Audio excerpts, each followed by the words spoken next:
దేవుని యొక్క వాక్యాన్ని చూసుకుందాం.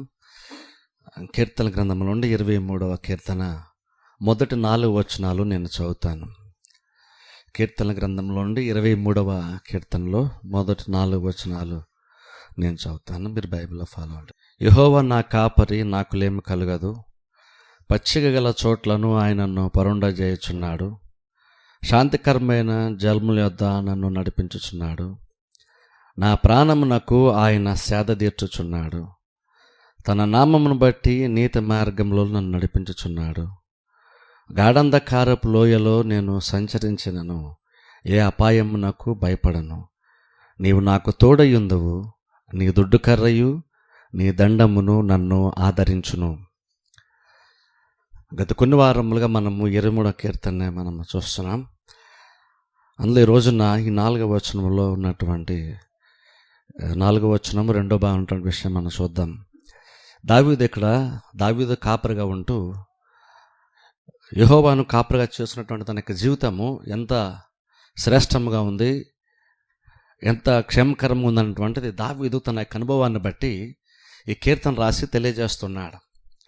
ఈ కీర్తనలో దావీదు ఏదో కొన్ని విషయాలు బోధించే ప్రయత్నం చేయట్లేదు, కానీ నిజంగా ఏదైతే దావీదు అనుభవించినటువంటి దానిని ఆయన కీర్తనగా రాసి ఉన్నాడు. బహుశా నేను అనుకుంటానంటే దావీదు సహజంగానే పాటలు పాడుకునేటువంటి అలవాటు ఉంది కాబట్టి తనకున్నటువంటి యెహోవాను బట్టి తనకు వచ్చినటువంటి అనుభవాన్ని ఆయన బహుశా ఈ పాట రూపంలో రాసి బహుశా ఆయన అప్పుడప్పుడు దాన్ని పాడుకుంటూ జ్ఞాపకం చేసుకుంటూ ఉండేవాడేమో బహుశా. అందుకని చూడండి, పాటలు అంటున్నాడు అందుకనే ప్రాముఖ్యం. మనం యాక్చువల్గా పాటలు అంటున్నాం, కానీ చాలా వరకు మనం పాడే పాటలన్నీ కూడా దేవుని యొక్క వాక్యంలోండి తీయబడినటువంటి పాటలు. అందుకనే మనము పాటలు పాడుతున్నామంటే అర్థం ఏంటంటే యాక్చువల్గా మనం పాటలు పాడుతున్నామని కాదు, మనం వాక్యమునకు ఒక రాగమును ఒక తాళమును ఇలాగా మ్యూజికల్గా కొన్ని అరేంజ్ చేసుకొని వాక్యాన్ని మనం పాటలాగా పాడుతున్నాం. అందుకనే నేనేమంటే వాక్యంకి ఎంత ప్రాముఖ్యత ఉందో పాటలు కూడా అంత ప్రాముఖ్యత ఉంది.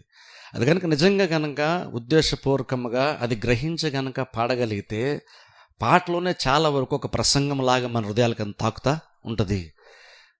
అందుకు వాక్యం ఎలాగైతే మనకు ధైర్యాన్ని ఇస్తుందో, ఆదరణ, నెమ్మది ఇస్తుందో, అలాగే దేవుని యొక్క వాక్యంతో నింపబడినటువంటి పాటలు కూడా ఆత్మతో మనం పాడుతూ ఉన్నప్పుడు ఖచ్చితంగా పాటలు కూడా ఎంతగానో మనకి ఆదరణ, ధైర్యాన్ని మనకి ఇస్తాయి. అందుకనే పాటలు అంటే అంత ప్రాముఖ్యం. అందుకనే బహుశా దావీదు కూడా తరచుగా పాటలు పాడుతుంటాడు. బేసిక్గా బైబిల్ మనం చూసుకుంటే ఎక్కువగా బాగా పాటలు పాడేటువంటి వారు, వాద్యాలు వాయించడం చూస్తే అందులో దావీదుని అనుకుంటే బాగా ఫేమస్ అనుకుంటాం.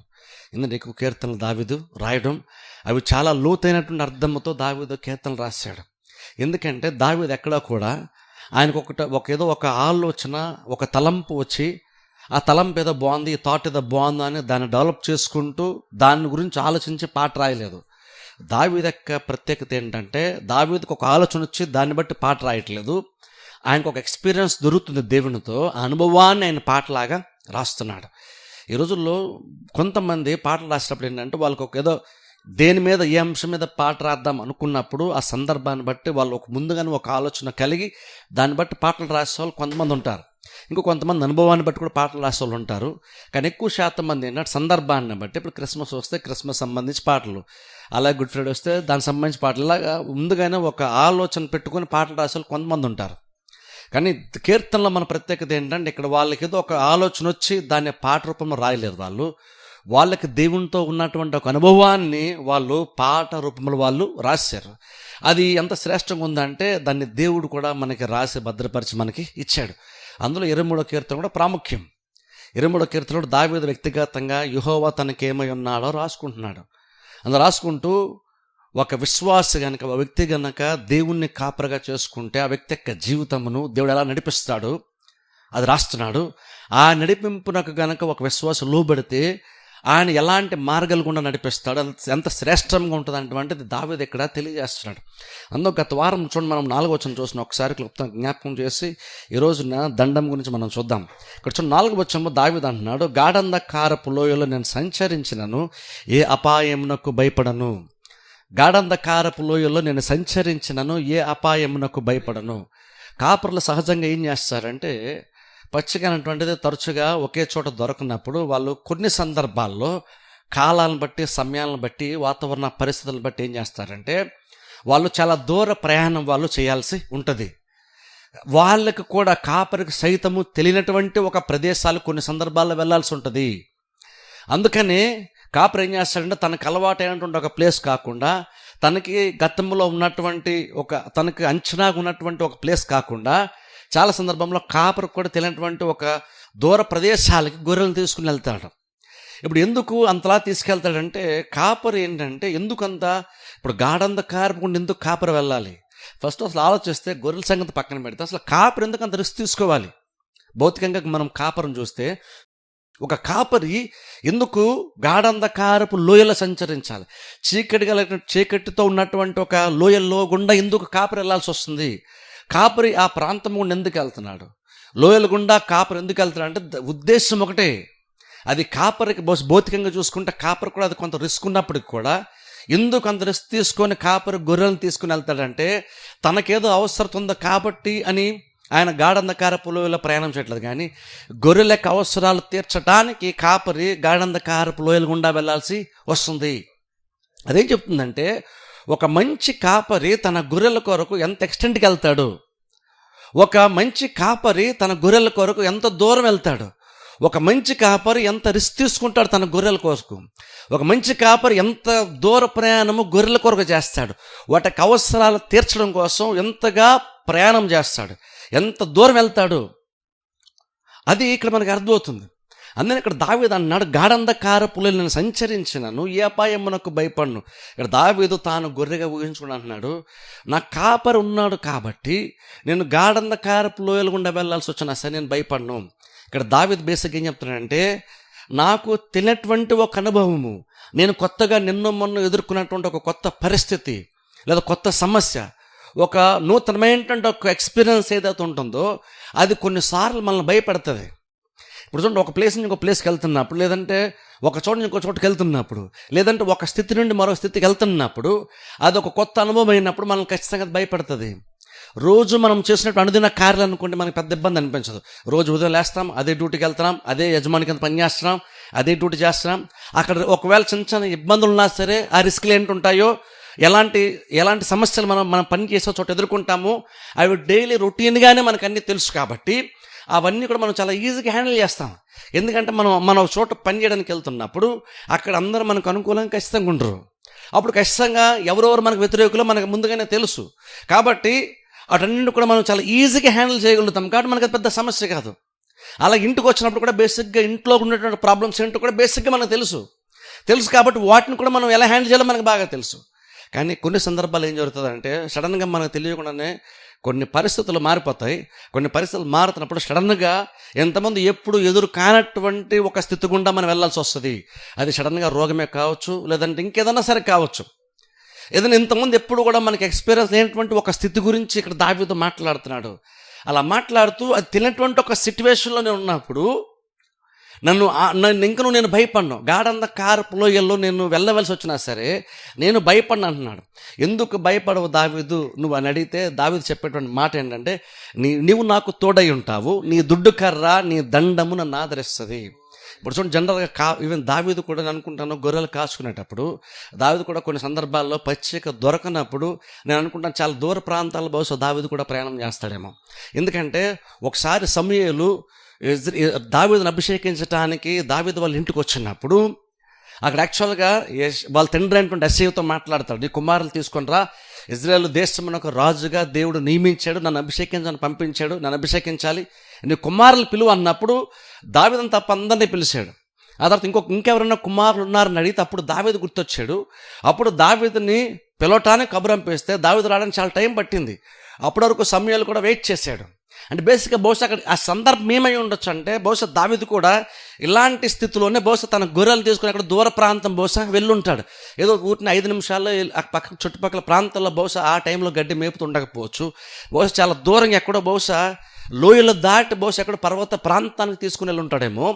అందుకని దావీదుని పిలవటానికి కూడా చాలా టైం పట్టింది. కబురంపేస్తే ఎప్పుడుకో కానీ దావీదు రాలేదు.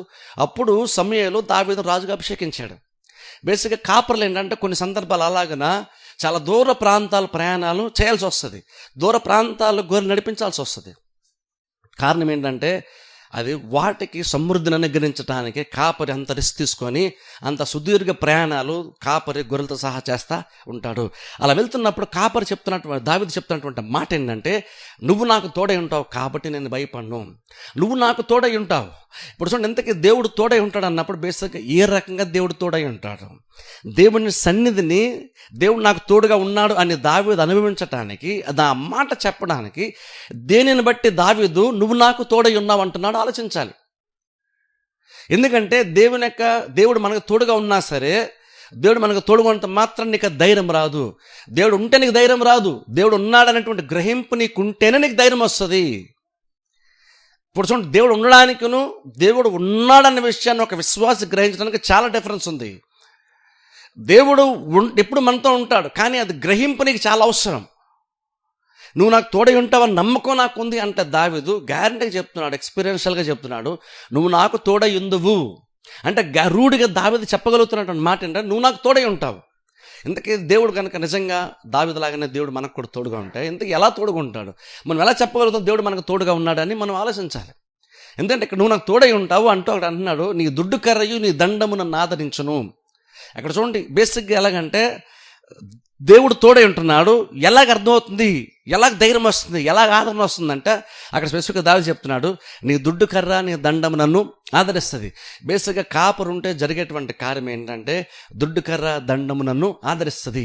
అంటే కాపరి చేతుల్లో ఉండేటువంటి ఒక వస్తువు గురించి ఇక్కడ కీర్తనకారుడు దావీదు మాట్లాడుతున్నాడు.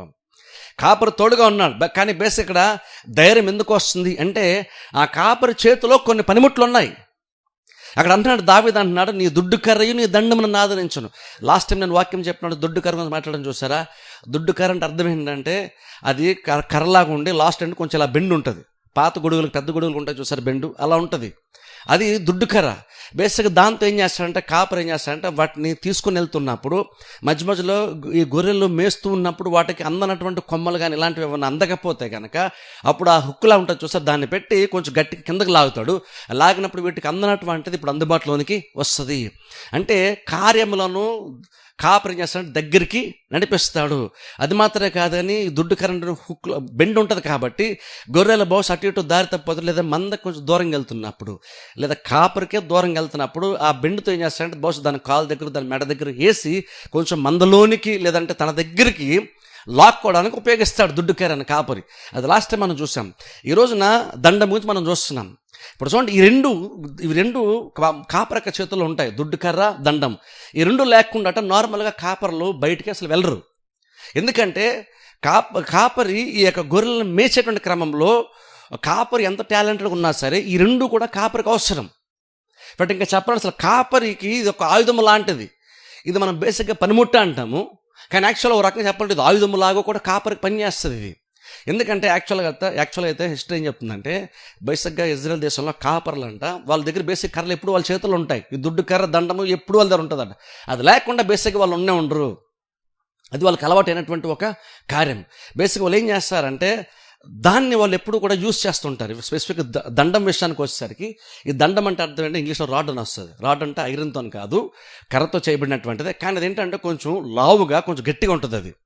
ఇప్పుడు ఈ దండం యొక్క ఉద్దేశము వేరు. దండం అనగానే మనకు అర్థమైపోతుంది అది కొంచెం కఠినమైనటువంటి ఒక కార్యమును చేసేటువంటిది.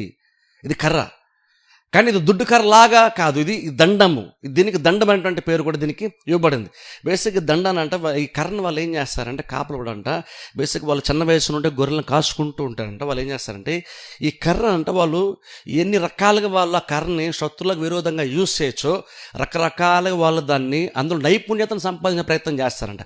అంటే ఆ కర్రని ఎలాగైతే హ్యాండిల్ చేయగలము, ఎలాగైతే హ్యాండిల్ చేయగలిగితే గొర్రెలకి సేఫ్టీ ఉంటుంది, గొర్రెలకి రక్షణ ఉంటుంది అటువంటిది తెలుసుకొని దాన్ని అప్పుడప్పుడు వాళ్ళకి టైం దొరికినప్పుడల్లా దాంతో వాళ్ళు ప్రాక్టీస్ చేస్తూనే ఉంటారట వాళ్ళు. అంటే ఇప్పుడు చూడండి ఎలాగైతే చూడండి ఈవెన్ దావీదు చూడండి గొలియాతను చంపేటప్పుడు ఒడిశాలు వాడారు చూస్తారా. అలాగే ఏంటంటే బేసిక్గా దండం అంటే కూడా అలా వాడతారు కాపర్లు. ఎలా వాడతారంటే దాంతో వాళ్ళు ఏంటంటే శత్రువు గొర్రెలపైన దాడి చేస్తున్నప్పుడు శత్రువుని తరమటానికి లేదా శత్రువు యొక్క ఆలోచనలను కట్టడి చేయడానికి ఈ కాపర్ ఏం చేస్తారంటే దండాన్ని యూజ్ చేస్తారు. అంటే బేసిక్గా దాన్ని బహుశా గట్టిగా ఎసరడమో, అది వేసినప్పుడు ఎగ్జాక్ట్ కరెక్ట్గా దానికి ఆ జంతువు ఒక క్రూర జంతువు వస్తే దానికి ఎగ్జాక్ట్గా వెళ్ళి తగిలేటట్టుగా అలా ఎప్పుడప్పుడు అంటే వాళ్ళు సరదా కూడా వాళ్ళు ప్రాక్టీస్ ప్రాక్టీస్ చేస్తారంట. ఎందుకంటే దాంతో వాళ్ళు నైపుణ్యతను సంపాదిస్తారు. ఎందుకంటే సడన్గా గొర్రెలకి ప్రాబ్లం వచ్చినప్పుడు కాపరి ఎలాగో ప్రాణం పెట్టడం కానీ సరే రెడీయే, కానీ ఖచ్చితంగా కాపరికి తోడ్పడేటువంటి కార్యం ఒకటి ఉంది. అదేంటంటే కాపరి చేతులు ఉన్నటువంటి దండము. కాపరి ఏం చేస్తాడంటే శత్రువుని ఎదుర్కొనేటప్పుడు, గొర్రెలను కాపాడుకునేటప్పుడు దానికి దండమును కాపరి యాక్చువల్గా యూజ్ చేస్తాడు. దాంతో ఏంటంటే మన జస్ట్ ఇప్పుడు చూడండి, కర్ర అంటే మన ఏదో మామూలు కర్ర అనుకుంటున్నాం, కానీ ఆ రోజులు కాపరుల కర్రని రకరకాలుగా వాడతారు. ఈవెన్ పల్లెటూళ్ళలో కూడా చూడండి, వాళ్ళు కర్రతో రకరకాల విన్యాసాలు చేస్తారు చూస్తారు. ఈవెన్ యాక్చువల్ కర్రలతో పాత రోజుల్లో అయితే వాళ్ళు ఫైటింగ్ కూడా చేసేవాళ్ళు కొన్ని రకాల కర్రలతో. అంటే అర్థం ఏంటంటే జస్ట్ అది మనం కర్ర అనుకుంటున్నాం, కానీ ఆ కర్రతో వాళ్ళు చాలా రకాలైనటువంటి యుద్ధాలు వాళ్ళు ఈజీగా చేయగలుగుతారు. అలాంటి కర్ర గురించి, అలాంటి దండం గురించి ఇక్కడ దావీదు మాట్లాడుతూ అంటున్నాడు. కాపరిని చూస్తున్నప్పుడు ధైర్యం వస్తుంది. గాఢంధకారలోయలు వెళ్తున్నా సరే ధైర్యం ఉంటే అంట గొర్రెలు. ధైర్యం ఎందుకు ఉంటాయంటే కాపరి యొక్క చేతిలో దండం చూసినప్పుడు గొర్రెలకి ఆదరణ వస్తుందంట. జాగ్రత్త గుర్తుపెట్టుకోండి, ఈ దండం గురించి మాట్లాడుతున్నాడు. దండం అనగానే అదొక పనిష్మెంట్ లాగా, కఠినమైనటువంటి లాగా అనిపిస్తుంది. కానీ దావీదు మాట్లాడుతున్నప్పుడు అది నన్ను ఆదరిస్తుందని చెప్తున్నాడు. ఆ మాట చాలా ముఖ్యం. దండము అని మాట్లాడుతున్నప్పుడు నన్ను ఆదరించేటువంటి కార్యం చెప్తున్నాడు. దండం అంటే బేసిక్గా శిక్షించేటువంటిది. కానీ ఇంకో దావీదు చెప్తున్న మాట ఏంటంటే అది నాకు ఆదరణని ఇస్తుంది అని చెప్తున్నాడు. ఇప్పుడు చూడండి, అది ప్రాముఖ్యం. ఇప్పుడు చూడండి, బైబిల్ కాలంలో ఏంటంటే కాపర్లు బేసిక్గా అలా చేస్తారనమాట. వాళ్ళు అప్పుడు సరదాగా చెట్టు మీద మన కాయలు ఉన్నా సరే ఆ కాయల్ని తెంపుకోవడానికి కూడా వాళ్ళని బేసిక్గా కర్రను యూజ్ చేస్తారంట. అంటే వాళ్ళు ప్రాక్టీస్ చేసిన వాళ్ళ గురి తప్పకుండా ఎంత పర్ఫెక్ట్గా వాళ్ళు కర్రను ఇసరగలుగుతారు. ఒకవేళ తోడేలో లేదంటే ఎలుగుబంటో ఇంకా అది వస్తే అది దూరంగా ఉండగానే ఎలాగైతే గొర్రెలను కాపాడుకోవడానికి ఆ కర్రనట వాళ్ళు ఒక రకంగా వాళ్ళు యూజ్ చేసి ఇసురుతారండి. ఇస్తున్నప్పుడు ఏంటంటే ఆ కర్ర చాలా గట్టిగా ఆ జంతువుకి తగులుతుంది, కాబట్టి అది భయపడి క్రూర జంతువు పారిపోద్ది, గొర్రెలు సేఫ్గా ఉంటాయి. అలాగేంటంటే వాళ్ళు ఏ రకంగా దాన్ని యూజ్ చేస్తే అది వాళ్ళకి అనుకూలంగా పనిచేస్తా, శత్రువుకి విరోధంగా పనిచేస్తుందో కాపరులు తెలుసుకొని ఆ కర్రను వాడే విషయంలో నైపుణ్యతను సంపాదించడం ప్రయత్నం చేస్తారట. దాన్ని వాళ్ళు ప్రాక్టీస్ కూడా చేస్తారట.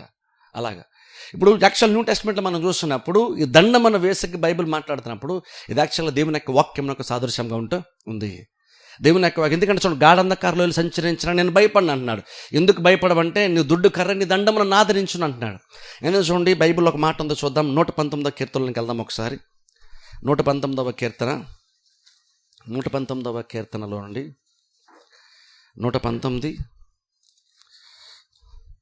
119వ కీర్తన 105వ వచనం చదువుకుందాం. 119వ కీర్తన 105వ వచనం నేను చదువుతాను. కీర్తన గ్రంథం 119 105వ వచనం. నీ వాక్యము నా పాదములకు దీపము, నా త్రోవకు వెలుగన్నది. ఇక్కడ చూడండి, నీ వాక్యము నా పాదములకు దీపము, త్రోవకు వెలుగన్నది. ఇక్కడ ఎగ్జాక్ట్ ఆల్మోస్ట్ లాగానే మాట్లాడతాను. చూడండి, ఇక్కడ గాఢంధకారలోయలు సంచరించి నేను భయపడను. ఎందుకు భయపడంటే నువ్వు నాకు తోడై ఉంటావు, నీ దుడ్డు కర్ర నీ దండము నన్ను ఆదరిస్తుంది. అక్కడ చూడండి, ఆదరణ ఏ టైంలో వాళ్ళకి అవసరం అవుతుందంటే గాఢాంధకారలోయలో సంచరించిన, అంటే చీకటి గల ప్రాంతాలు సంచరించినా సరే భయపడను. ఎందుకు భయపడను? కారణం ఏంటంటే నీ దుడ్డు కర్ర దండము నాకు తోడుగా ఉంది కదా. అలా ఇక్కడ భక్తుడు మాట్లాడుతూ నీ వాక్యము నా పాదములకు దీపము, నా త్రోవకు వెలుగు. చూడండి, ఇక్కడ బేసిక్గా ఇక్కడ కూడా కీర్తనగా ఏం మాట్లాడుతుంటే వాక్యం యాక్చువల్ ఏం చేస్తుందంటే నువ్వు నడుస్తూ ఉన్నప్పుడు, నీ జీవితంలో ఒకవేళ నడకతో పోల్చుకుంటే నీ జీవితంలో జీవిస్తూ ఉన్నప్పుడు సడన్ కొన్ని సందర్భంలో గాఢంధకారము లాంటి ఎక్స్పీరియన్స్ కొన్నిసార్లు మనకు ఉంటాయి, చీకటి గల ఎక్స్పీరియన్స్ కొన్నిసార్లు మనకు ఉంటాయి. అవి ఉన్నప్పుడు నిజంగా మనకు ధైర్యాన్ని ఇచ్చి ముందు నడిపించే కార్యం ఏంటి? బేసిక్ అంధకారం అన్నంటే అర్థం ఏంటంటే నీ ముందు ఏముందో నీకు తెలియనటువంటి ఒక స్థితి గురించి మనం మాట్లాడుతున్నాం. అంటే కొన్ని సందర్భాల్లో సిచ్యువేషన్స్ ఎంత భయంకరంగా మారిపోతాయంటే, ఎంత విరుద్ధంగా మారిపోతాయంటే, ఎంత వ్యతిరేకంగా ఉంటాయంటే నెక్స్ట్ ఒక గంటలో ఏం జరుగుతుందో కూడా కొన్ని సందర్భాల్లో మనకు తెలియని సిచ్యువేషన్లో మనం ఉంటాం. అలాంటి ఒత్తిడితో ఉన్నటువంటి తెలియటువంటి అయ్యమయ్యే పరిస్థితి ఉన్నటువంటి సిచ్యువేషన్ కొన్ని సందర్భాల్లో మనం ఉంటాం. అసలు అది ఎలా ఉంటుందంటే నెక్స్ట్ ఇంకో గంటలో మన జీవితం ఎలా మారిపోద్దో కొన్ని సందర్భాల్లో మనకు తెలియదు.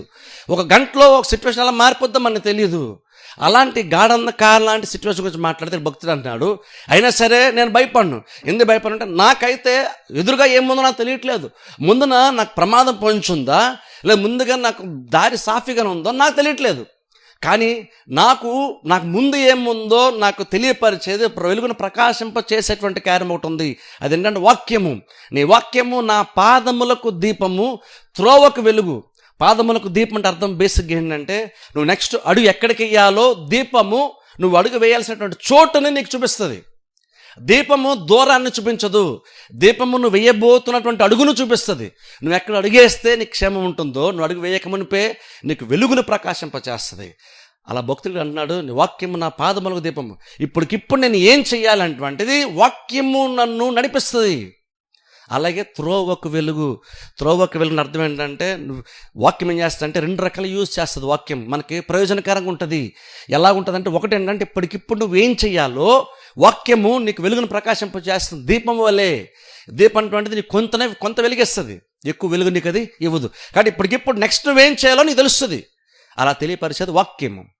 నీకేం తెలియని సందర్భాల్లో వాక్యము నువ్వేం చేయాలో నీకు చెప్తుంది, అది చేస్తావు. అది దీపము. త్రోవకు వెలుగు అర్థం ఏంటంటే, తర్వాత కూడా ఎలా ఉండబోతుందో కూడా వాక్యం మనకు చెప్తుంది. గాఢంధకరం అంటే అర్థం అంటే, ఇప్పటికి నీ ముందు ఏముందో తెలియదు, ఇంకా 10 అడుగుల తర్వాత, లేదంటే ఒక 100 అడుగుల తర్వాత ఏముందో కూడా నీకు తెలియదు. కానీ ఒక విశ్వాస యొక్క జీవితంలో వాక్యం ఎలా పనిచేస్తుందంటే, వాక్యమైన దండం మళ్ళీ ఎలాగ ఆదరిస్తుందంటే, వాక్యం ఏం చేస్తుందంటే ఇప్పటికిప్పుడు నువ్వేం చేయాలో కూడా నీకు అది తెలియజేస్తుంది.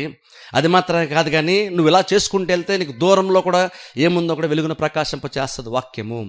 అంటే బేసిక్ అర్థం ఏంటంటే, ఒక గొర్రెలకి దండం అనేటువంటిది ఆదరించేటువంటి కార్యమైతే చీకటిలో, గాఢంధకారంలో, ఒక విశ్వాసగా మనం గొర్రెగా మనం పోల్చుకున్నప్పుడు, విశ్వాసంగా మనకు కూడా ఏం జరుగుతుందో తెలియని సందర్భాలు వచ్చినప్పుడు, అలాంటి కన్ఫ్యూజన్ స్థితిలో మనం ఉన్నప్పుడు నిజంగా మనకు ధైర్యాన్ని ఇచ్చి, మనల్ని ఆదరించి వెలుగును ప్రకాశింపచేసేది, నడిపించేది కూడా దేవుని యొక్క వాక్యము. ఇప్పుడు చూడండి, అంటే బేసిక్ వాక్యం మనల్ని ఏం చేస్తుందంటే, వాక్యం గురించి దావీదు మాట్లాడుతానంటే వాక్యం మనల్ని ఆదరిస్తుంది. వాక్యము దండమా అంటే వాక్యము దండమే, కానీ యాక్చువల్గా ఈ దండం మనల్ని యాక్చువల్గా ఆదరించేటువంటి కార్యము. అందుకనే కాపర్లు బేసిక్గా ఆ దండం ఏం చేస్తారని శత్రువు నుంచి కాపాడుకోవడానికి దానికి దండంలాగా వీళ్ళు వాడతారు. అది మాత్రమే కాదు, కానీ ఈవెన్ గొర్రెలకు కూడా దాన్ని వాడతారు. దండం అనేటువంటిది కేవలం శత్రువు పైన వాడేటువంటిదే కాదు, దండం అనేటువంటిది గొర్రెల పైన కూడా కాపర్లు వాడతారు. ఎలా వాడతారంటే, చీకట్లో వెళ్తున్నప్పుడు కొన్నిసార్లు ఈ గొర్రెలు ఏం చేస్తారంటే, వాటికి ఉన్నటువంటి స్థితిని బట్టి ఏం కనిపించట్లేదు కాబట్టో, కన్ఫ్యూజనో లేదా తెలియకో, అనేక రకాల కారణాలను బట్టి కొన్నిసార్లు అది దారి తప్పేటువంటి ప్రమాదము ఉంటుంది. కొంచెం దారి తొలగిపోవచ్చు, లేదా వెళ్తున్నప్పుడు సడన్గా పక్కన ఏదో కొంచెం గడ్డి ఏదో దొరుకుతుంది అనుకోని గబుక్కుని జస్ట్ అలా తీసుకుని వెళ్ళిపోదాం అనుకోవచ్చు. కానీ ప్రాబ్లం అంటే కొన్నిసార్లు చీకట్లు అది పచ్చికలా కనబడుతుంది, కానీ అది నిజంగా పచ్చికో లేదా ఇంకేదో విషపూరితమైనటువంటి ఒకళ్ళు ఇంకేదన్నా అక్కడ ఉండుండొచ్చు. ప్రతిసారి ప్రమాదం అంటే జంతు పరంగానే కాకపోవచ్చు. కొన్నిసార్లు అరణ్యంలో ఎలా ఉంటుందంటే పరిస్థితి, ముఖ్యంగా ఇలాంటి చీకటి లాంటి సందర్భాలు ఎలా ఉంటుందంటే, కొన్నిసార్లు పచ్చికలా కనబడుతుంది, కానీ అది యాక్చువల్గా పాయిజనస్గా కూడా కొన్ని సందర్భాల్లో కొన్ని మొక్కలు, కొన్ని చెట్లు ఉంటాయి, చాలా పాయిజనస్గా ఉంటాయి.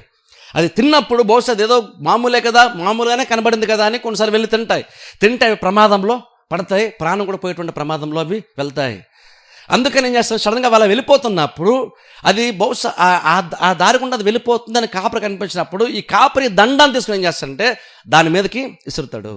అంటే బేసిక్గా ఇప్పుడు కాపరి ఏం చేస్తాడంటే దాని మీదకి దీన్ని విసిరినప్పుడు అది ఎప్పుడైతే ఆ కర్ర వచ్చి దండం వచ్చి దాన్ని తగిలిందో దానికి చిన్నగా నొప్పి ఉంటుంది. అప్పుడు ఆటోమేటిక్ దానికి తెలిసిపోద్ది. ఏం తెలుస్తుందంటే, నేను అటు వెళ్ళడం నా కాపరికైతే ఇష్టము లేదు అని అర్థం. వెంటనే ఏం చేస్తుందంటే అది దారిని సెట్ చేసుకుంటుంది. అంటే బేసిక్ అర్థం ఏంటంటే, దండం ఏం చేస్తుందంటే, వాక్యం ఏం చేస్తుందంటే, కొన్నిసార్లు మనకు అది యాక్చువల్ చెప్పాలంటే కొన్నిసార్లు మనల్ని దండిస్తుంది కూడా. వాక్యం అంటే ప్రతిసారి నీకు ఆదరణ అవ్వదు, వాక్యం అంటే ప్రతిసారి నీకు ప్రోత్సాహాన్ని అవ్వదు, వాక్యం అంటే ప్రతిసారి నీకు ఆదరణ ఇవ్వదు. వాక్యంలో ఉన్న లక్షణం ఏంటంటే, ఇది నువ్వు కొన్నిసార్లు నీకు ఆదరణ కావాలనుకుంటావు, కానీ కొన్నిసార్లు వాక్యము నీకు ఆదరణలాగా కాదు, కొన్నిసార్లు నీకు దండంలాగా కావాలని దేవుడు తలంచుకుంటాడు. అప్పుడు కొన్ని సందర్భాల్లో వాక్యం నీకు దండంలాగా పనిచేస్తుంది. అంతేంట చూడండి. అందుకనే వాక్యం వినేటప్పుడు, ప్రసంగం వినేటప్పుడు ప్రతి ప్రసంగం నీకు సంతోషాన్ని తేదు. యాక్చువల్గా ప్రతి ప్రసంగం నీకు సంతోషాన్ని తేదు. కొన్ని ప్రసంగాలు ఎలా ఉంటాయి అంటే అది ఖచ్చితంగా నీకు ఇబ్బందిగానే ఉంటుంది. కొన్ని ప్రసంగాలు యాక్చువల్లీ ప్రసంగం ఎప్పుడు ఆపేస్తే బాగున్నా, ఎప్పుడు త్వరగా ముగించేస్తే బాగున్నా నీకు అనిపిస్తుంది ప్రసంగం. అలా ఎందుకు అనిపిస్తుంది అంటే, ఆ టైంలో వాక్యము నీ లైఫ్లో దండంలాగా పనిచేస్తుంది. అందుకని చూడండి, వాక్యం బేసిక్ వాక్యంలో ఒక లక్షణమే ఏంటంటే, వాక్యం వినేటప్పుడు ప్రతిసారి నీకు వాక్యం వినసొంపుగా ఉండదు. అందుకనే వాక్యం ప్రతిసారి నువ్వు చర్చకొచ్చి వినేటప్పుడు వాక్యం ప్రతిసారి ప్రతి ప్రసంగము నాకు అనుకూలంగా ఉండాలి, నాకు వినసొంపుగా ఉండాలి, నాకు అనుకూలంగా రావాలి, నాకు సంతోషాన్ని తెచ్చేదిగా మాత్రమే ఉండాలని ఎప్పుడు ఎక్స్పెక్ట్ చేయకండి. ఏదో టైం వస్తుంది లైఫ్లో ఖచ్చితంగా, తరచుగా దేవుడు వాక్యమును దండంలా వాడతాడు. అది ఇప్పుడు ఎప్పుడైతే దండంలా దేవుడు వాడడం స్టార్ట్ చేస్తాడో చాలామంది ఏమనుకుని పొరపాడతారంటే, పాస్టర్ గారు నా గురించి చెప్పారని అంటారు. ఇప్పుడు ఆదరణ గురించి వచ్చినప్పుడల్లా పాస్టర్ బాగా చెప్పారండి, ఈరోజు నా దేవుడు నాతో మాట్లాడాడని చాలామంది అంటారు. కానీ ఆల్మోస్ట్ 99.9% మంది విశ్వాసాలు చేసేటువంటి విషయం చెప్తాను ఇక్కడ. 99.9% విశ్వాసాలు చేస్తే తప్పు ఏంటంటే, సపోజ్ నేనే ప్రసంగం చేస్తే, నేను ప్రసంగం చేస్తే దేవుడు మాట్లాడండి ధైర్యం వచ్చిందండి అని చాలామంది చెప్తారు. కానీ కొన్నిసార్లు దండలో వచ్చాడు మాత్రము వాళ్ళు పాస్టర్ నా గురించే చెప్పారు అనుకుంటారు. అది బహుశా నా దగ్గరికి వచ్చి నాకు విషయం చెప్పకపోవచ్చు, కానీ ఎక్కడో లోపల వాళ్ళకు నాకు ఫీలింగ్ ఏంటంటే ఖచ్చితంగా పాస్టర్ గారు నా గురించే మాట్లాడాలని డిసైడ్ అయ్యారు, నా గురించే ఆ లైన్ చెప్పారని అనుకుంటారు. కానీ ఇష్టం ఒకటి ఏంటంటే అక్కడ యాక్చువల్గా పాస్టర్ గారు నీ గురించి చెప్పారని నువ్వు అనుకుంటున్నావు. దేవుడు నీతో మాట్లాడి నీకు కొన్ని విషయాలు సెట్ చేసి నీకు దండంలాగా వాక్యాన్ని ఇచ్చాడు. దాన్ని నువ్వేమనుకున్నావు అంటే జస్ట్ నువ్వు దాన్ని దేవుని స్థాయి నుండి తగ్గించేసి దేవుని స్వరంగా నువ్వు దాన్ని గుర్తించక మానవ స్వరంగా నువ్వు గుర్తిస్తున్నావు. ఎప్పుడైతే నువ్వు మానవ స్వరం అనుకుంటావో పాస్టర్ గారు నా గురించి చెప్పారని నువ్వు అనుకుంటావు. ఎప్పుడైతే పాస్టర్ గారు నా గురించి చెప్పారు అనుకుంటావో ఇక్కడ నుండి ఆ వాక్యం యాక్చువల్ నీకు ఆదరణగా అది ఉండదు. వాక్యము దండముగా ఉంటుందా, అది వాక్యము పరిచయం చేసేటప్పుడు వాక్యం బోధం పట్టేటప్పుడు అది దండములాగా ఉంటుంది. కానీ ఎండ్ రిజల్ట్ ఎలా ఉంటుంది అంటే అది నీకు ఆదరణ ఇస్తుంది. అందుకని దావీదు అన్నాడు, నీ దండము నన్ను ఆదరించును. దండం ఎలాగ ఆదరిస్తుంది ఒకసారి ఆలోచించండి. ఎందుకంటే దండం అనేటువంటిది అధికారానికి, శక్తికి, సామర్థ్యానికి సూచన. దండం అనేటువంటిది. అందుకని ప్రతిసారి దండం అనేటువంటిది నేను సవర్దీసత ఉంటుందని ఎప్పుడు ఎక్స్పెక్ట్ చేయకండి. దండం అనేటువంటి చెప్పని చూసారు, అధికారంలో గుర్తన్నాను. అధికారం గుర్తున్నా ప్రతిసారి నీ పైన అధికారి ప్రతిసారి నీకు అనుకూలంగా మాట్లాడు. నీ పైన అధికారి ప్రతిసారి నీకు అనుకూలంగా కార్యాలు చేయడు. నీ పైన ఉన్నవాడు ప్రతిసారి నువ్వు అనుకున్న దాని ప్రకారం ఎక్స్పెక్ట్ చేస్తున్నట్టుగా మాట్లాడు. అందుకని అధికారంతో కూడినటువంటి విషయాలకు వచ్చేసరికి మాత్రము మీరు ఎప్పుడు కూడా అంతా నాకు అనుకూలంగా నా స్థాయిలో జరగని ఎప్పుడు ఎక్స్పెక్ట్ చేయకండి. ఎందుకంటే అక్కడ అధికారం సంబంధించిన గురించి మాట్లాడుతున్నాం మనం. ఈవెన్ బైబిల్ కూడా మీరు చూడండి, మోషే చేతిలో కూడా కర్ర ఉంటుంది. ఆ కర్ర కూడా బేసిక్గా దండమే. మీరు బైబిల్లో చూడండి, అద్భుతం జరిగిన ప్రతిసారి మోసే చేతిలో కర్ర ఉంటుంది. అది మోసే చేతిలో కర్ర ఉండడం కాదు, మోసే చేతిలో ఉన్న కర్ర గురించి దేవుడే మాట్లాడడం బైబిల్ మనం చూస్తాం. మోసేని పిలుచుకున్నప్పుడు కూడా దేవుడే ఉన్నాడు, మోసే నీ చేతిలో ఏముందంటే నా చేతిలో కర్ర ఉందన్నాడు. అది ఎప్పటి నుంచో మోసే చేతిలో ఉంది. దేవుడు చెప్పలేదు మోసే నువ్వు కర్ర తీసుకో అని. మోసేకి దేవుడు ముందు చెప్పలేదు. ఆల్రెడీ మోసే కూడా గొర్రెలు కాసుకుంటున్నాడు కాబట్టి మోసే చేతిలో ఆల్రెడీ కర్ర ఉంది. అది బహుశా అదే దండమై ఉంటుందేమో, దండంలాగా వాడుతున్నాడేమో బహుశా మోసే కూడా. దేవుడు మోసేని పిలుచుకున్నాడు, అన్న నీ చేతులు ఏంటుందంటే నా చేతిలో కర్ర ఉందంటే పడే అన్నాడు. అది పడేస్తే పాము అయ్యింది, మళ్ళీ పట్టినప్పుడు అది కర్ర అయ్యింది. అలా మీరు బైబిల్ మీరు చూడండి, పెద్ద పెద్ద అద్భుతాలు జరిగిన ప్రతిసారి కూడా దేవుడు మోసే చేతిలో ఉన్న కర్ర గురించి మాట్లాడతాడు. ఇప్పుడు అంటాను చూడండి, దేవుడు అంత గొప్పడయ్యి ఆఫ్టర్లో ఒక మనిషి చేతిలో ఉండేటువంటి కర్ర గురించి దేవుడు ఎందుకు మాట్లాడాలి ఒకసారి ఆలోచించండి మీరు. అంటే కర్ర ఎంత ఇంపార్టెంట్ చెప్తున్నాను, దండం ఎంత ఇంపార్టెంట్ చెప్తున్నాను. అది మోసే చేతిలో కర్ర వచ్చింది. దేవుని తెలుసుకున్న తర్వాత, దేవుడు పిలుచుకున్న తర్వాత ఇజ్రాయేల్ ప్రజలను నడిపించేటప్పుడు మోసే చేతిలో అది కనబడింది కాదు. దేవుడు పిల్లక మునిపే మోసే చేతిలో కర్ర ఆల్రెడీ ఉంది. అంటే అర్థం బేసిక్గా కాపర్ల చేతిలో కర్ర ఉంటుంది. దాన్ని దేవుడు వాడుకున్నాడు. మోసేని ఒక నాయకుడిగా నియమించుకున్నప్పుడు అధికారానికి సూచనగా, అది ఫరోకే ప్రూవ్ చేయడానికే కానీ, ఇజ్రాయేల్ ప్రజలకే ప్రూవ్ చేయడానికే కానీ దేవుడు మోసే చేతిలో ఉన్నటువంటి కర్రను ఒక దండంలాగా, అధికారం ఒక సూచనగా దేవుడు వాడుకున్నాడు కర్రని. అందుకని ఫరో దగ్గరికి వెళ్ళినప్పుడు కూడా కర్రను పడేస్తా కర్ర పాము అయింది. తర్వాత ఎర్ర సముద్రం దగ్గర వాళ్ళు ఏం చేయాలో తెలియక ఉండి ఇజ్రాయేల్ ప్రజలు సనుకుంటున్నప్పుడు మోసే దేవుని మర్రపెట్టి దేవుడు అంటాడు, నువ్వు ఎందుకు నా వైపు నాకింద మర్రపెడుతున్నావు, మీరు సాగిపోండి ముందుకి, నీ చేతిలో కర్ర ఉంది కదా, ఆ కర్ర చేతపట్టి నువ్వు చెయ్యి పైకెత్తు, సముద్రం పాయలు అవుతుంది. అక్కడ నాకు ఆశ్చర్యం కలిసే విషయం ఏంటంటే దేవుడు నీ చెయ్యి పైకెత్తు అనొచ్చు. దేవుడు అక్కడ నీ చెయ్యి పైకెత్తు మోసే సముద్రం పాయలు అయిపోద్ది అనొచ్చు. కానీ అలాగనలేదు, నీ చేతి కర్ర పట్టుకొని నువ్వు చెయ్యి పైకెత్తు, అప్పుడు సముద్రము పాయలవుతుంది. మీరు బైబిల్కి వెళ్ళి చదవండి, ఇప్పుడు అవన్నీ తీస్తే టైం సరిపోదు కాబట్టి నేను తీయట్లేదు. అలాగున్న తరచుగా దేవుడు మోషేతో కర్ర గురించి మాట్లాడతాడు. అలాగే ఇజ్రాయెల్ ప్రజలకి అమాలేకీలకి యుద్ధం అవుతున్నప్పుడు కూడా మోషే హూరహురులను పైకి తీసుకుని వెళ్ళినప్పుడు ఆ పైన మోషే ప్రార్థన చేసినప్పుడు కూడా మోషే చేతిలో కర్ర ఉంటుంది. అక్కడ కూడా కర్రను మనం చూస్తాం. ఆఫ్టర్లో ఒక చెక్కతో చేయబడిన ఒక కర్ర, ఒక కొమ్మను విరిచి ఒక చేతి కర్రలు వాడుకున్న దాని దేవుడు అంతలాగా ఎందుకు మాట్లాడాలి? నీ చేతి కర్ర అని దేవుడు ఎందుకు అన్నిసార్లు మాట్లాడాలి? ఎందుకని బైబుల్ అన్నిసార్లు దేవుడు నీ చేతి కర్ర రాసి ఉంచాలి దేవుడు? ఎందుకంటే ఆ రోజుల్లో అది అధికారానికి సూచన. ఒక గొర్రెల కాపరి తన చేతుల్లో కర్ర పెట్టున్నాడు అంటే, దండ పెట్టుకుంటే అర్థం ఏంటంటే, ఈ గొర్రెల పైన నేను అధికారిని, నేను చెప్పినట్టు ఖచ్చితంగా ఇవి చెయ్యాలి, నేను చెప్పినట్టు చేస్తే వీటికి క్షేమము ఉంటుంది. అది అధికారం సూచన. అందుకనే ఈ గొర్రెలు ఏంటంటే ఆ కర్రను చూసినప్పుడు అది ఖచ్చితంగా కొన్నిసార్లు కాపర కర్రని విసురుతాడు. విసురున్నప్పుడు వాటికి ఖచ్చితంగా అల్పముగా చిన్న దెబ్బ తగలొచ్చు. అది బహుశా పర్మనెంట్ డ్యామేజ్ కాకపోవచ్చు, అది పెద్ద గాయం కాకపోవచ్చు, కానీ అప్పటికప్పుడు తాత్కాలికంగా చిన్న నొప్పి ఉంటుంది, అది టెంపరీగా. కానీ ఎప్పుడైతే ఆ నొప్పి వచ్చిందో అప్పుడు అవి సెట్ అయిపోతే మరలా గొర్రెలన్నీ కలిసి ముందుకి వెళ్ళిపోతుంటాయి. కాపరి బేసిక్గా ఏం చేస్తున్నాడంటే దండాన్ని అలాగన యూజ్ చేస్తున్నాడు. బేసిక్గా దండం దాన్ని ఇసురుతున్నాడు, దానికి గాయం అవుతుంది. కానీ బేసిక్గా కాపరి యొక్క ఉద్దేశం ఏంటి? కాపరి ఎందుకు దాన్ని ఇసురుతున్నాడు? గొర్రెల పైన ఎందుకు వాడుతున్నాడు దాన్ని? ఈ ఎలుగుబంటి మీదో తోడల మీద వాడాల్సినటువంటి కర్రని కొన్ని సందర్భాల్లో గొర్రెల పైన ఎందుకు వాడుతున్నాడు కాపరి అంటే, కాపరి తెలుసు అది గొర్రెలకి అది తాత్కాలికంగా చిన్న ఇబ్బంది ఉంటుంది, చిన్న నొప్పి ఉంటుంది, బహుశా గాయం కూడా అవ్వదు, చిన్న నొప్పి ఉంటుంది అంతే. గాయం అయ్యేంతలా కొట్టడు, జస్ట్ నొప్పి వచ్చేలాగా మాత్రమే కొడతాడు. అలా కొట్టాడు అంటే దానికి తెలిసిపోద్ది, కాపరి నా మీద కర్ర ఎందుకు ఇస్తాడంటే ఇది ఉద్దేశం అని చెప్పి వెంటనే మిగిలిన గొర్రెలతో పాటు ఏకీపిస్తూ కాపరి చెప్పిన మార్గంలో నడుచుకుంటూ ముందుకి వెళ్ళిపోతుంటాయి. బేసిక్గా అది చిన్న నొప్పే, కానీ యాక్చువల్గా నొప్పి ఏం చేసిందంటే యాక్చువల్గా పెద్ద ప్రమాదం నుండి అది ఆ చిన్న నొప్పి ఆ బాధ పెద్దదవ్వకుండా పెద్ద గాయం నుంచి, పెద్ద నొప్పి నుంచి, ప్రమాదం నుండి ఈ చిన్న నొప్పి గొర్రెల్ని కాపాడిని తప్పించింది. అందుకనే దావీదు అన్నాడు, నీ దండమును ఆదరించును అంటే దండించేటువంటి వస్తువు ఏదైతే ఉందో దాన్ని ఎలాగ దావీదు చూస్తున్నా ఒకసారి ఆలోచించండి. నన్ను ఆదరించేటువంటి కార్యం అంటున్నాడు. అది ఈ రోజుల్లో వాక్య పరిచయం మనం చూసేదానికను దావీదు చూసేదానికి ఎంత వ్యత్యాసం ఉందో ఒకసారి చూడండి. అందుకని చూడండి, దావీదు ఎంత గొప్పడైనా సరే ఎంత తగ్గించుకుంటాడు. ఎందుకంటే దావీదుకి సాత్వికమైన మనస్సు దావీదుకి ఉంది, అందుకని దావీదు అంత గొప్పడయ్యాడు. దావీదు గొప్పతనం గురించి మనం మాట్లాడుతున్నప్పుడు దావీదు రాజాడు కాబట్టి గొప్పడని కాదు, దావీదు అంత గొప్పడైనా సరే ఇంకొక యాజకుడు చెప్తే మాట వింటాడు. అది దావీదు యొక్క మనస్సు, అది సాత్వికమైన మనసు దావీదుకి ఉంది, తగ్గించుకునే మనసు దావీదుకి ఉంది. దావీదులో ఎక్కడెక్కడ మన అహంకారం చూడడం, దావీదులో మనం గర్వం చూడడం, నేను ఇప్పుడు రాజుని అనేటువంటి ఒక ఆ రకమైనటువంటి ఒక ఇది మనం చూడడం దావీదులో. అందుకనే దావీదు ప్రత్యేకమైనటువంటి వాడు. అందుకని దావీదు కూడా దేవుడు ప్రత్యేకంగా వాడుకున్నాడు. ఈవెన్ క్రిస్టియన్ సొసైటీలో కూడా దావీదు అనే సరికి ఒక ప్రత్యేకమైన స్థానం మనం దావీదుకి ఇస్తాం. ఆ దావీదు అంటున్నాడు ఇక్కడ, నీ దుడ్డు కర్ర నీ దండం నన్ను ఆదరిస్తుంది. అందుకని చూడండి, వాక్యము ప్రతిసారి మీకు అనుకూలంగా రాదు. మీకు అనుకూలంగా రానటువంటి రోజున పాస్టర్ గారు మీకోసం చెప్పారు అనుకోకండి.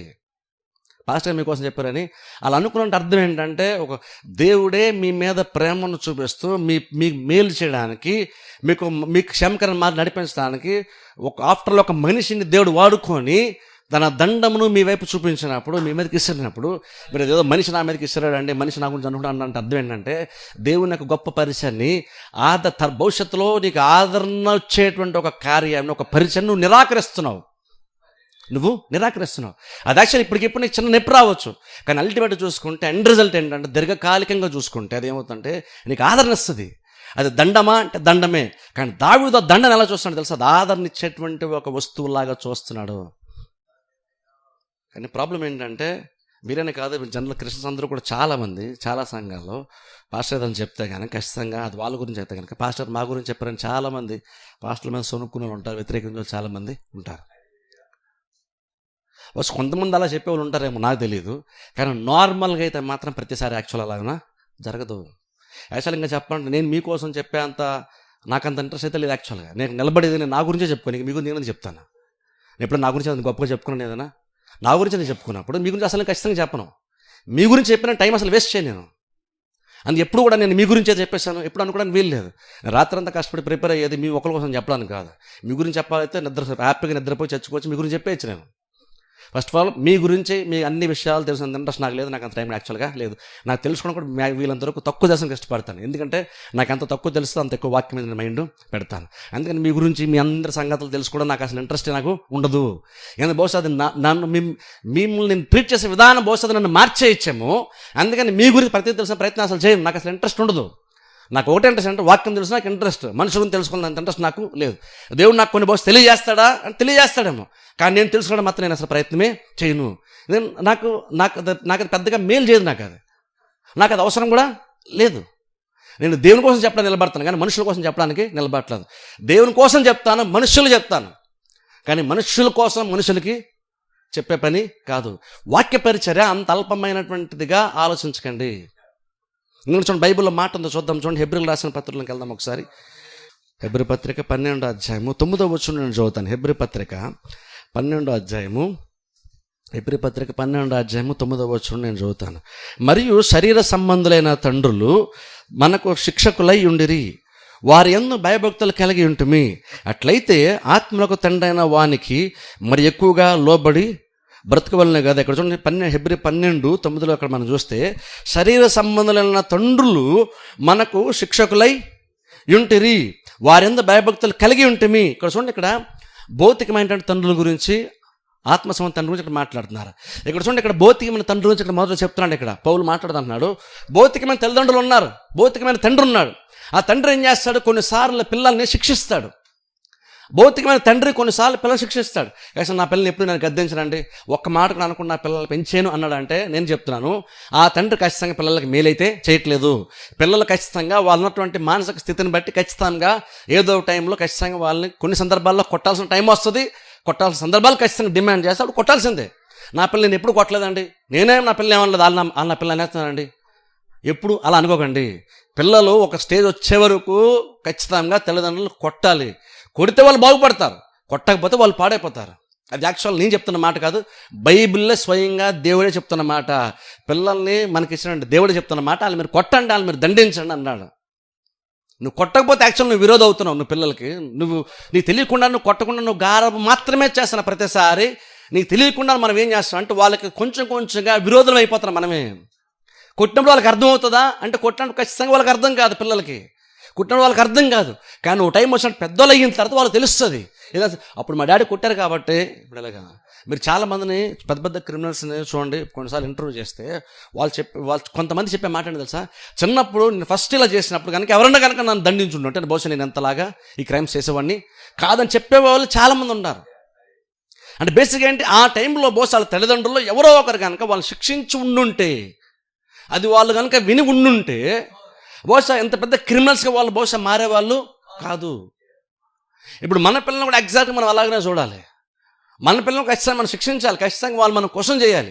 మేము చాలా గారాబంగా పెంచామండి అంటే అది కుదరదు. ఈ రోజు నువ్వు చేసినటువంటి గారాబమే ఖచ్చితంగా రేపేళ్ళు ఉండవు నీ పిల్లల్ని పాడు చేస్తుంది. అది వాళ్ళ లైఫ్ ఫ్యూచర్ పాడైపోతే నీకు బోల్డ్ దుఃఖం అది తీసుకొస్తుంది. అందుకనే బైబిలే చెప్తున్నటువంటి మాట ఏంటంటే, ఖచ్చితంగా తండ్రి ఏం చేస్తాడంటే పిల్లలు ఖచ్చితంగా శిక్షిస్తాడు.